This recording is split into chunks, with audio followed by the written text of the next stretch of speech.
Yeah, so I do use the same techniques and some of the same steps in the budget by paycheck method from my personal life into my business. What I learned and what happened was all of this amazing success that I saw in my personal life with my budgeting kind of trickled over into the business side.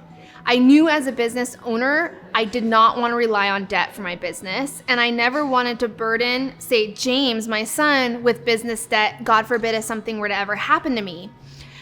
And I really didn't want the future success of the budget mom to be reliant on debt. So I still track all of my business spending manually, pen to paper. Each expense is written down. I track all of my income from all of my different sources. I categorize things out much like I would my personal budget. But I do one thing very, very differently with my business. I budget monthly.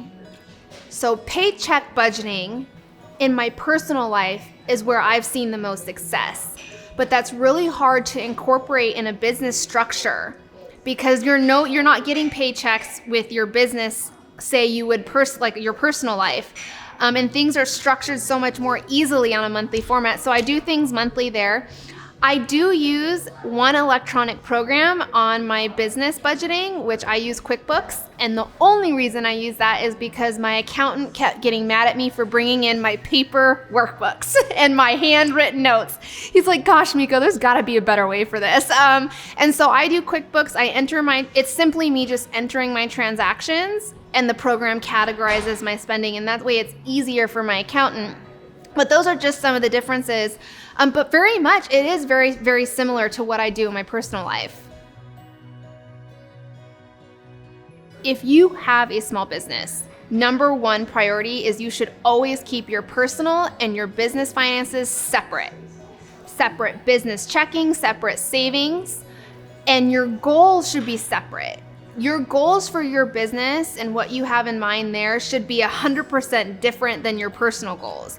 There should be a straight wall between the two for accounting and auditing reasons, but also I think for me, mindset reasons. It's really easy for things to get commingled in your brain and all of a sudden it becomes very overwhelming. But I think that if you have dependent on debt and you're just starting out as a small business, I would tackle the question, how do I become successful, and what does the future of my business look like if I didn't have financing as an option? You really have to be in a place where the success of your business does not rely on debt. And that was really important to me. So there either has to be re-strategizing, whether it means that you're trying to keep up for product demand and you don't have the finances to do it, you scale down on product demand. It's just what you have to do. You have to look at what's realistic for your budget, even if that means scaling back and growing at a pace that's realistic to what you can afford.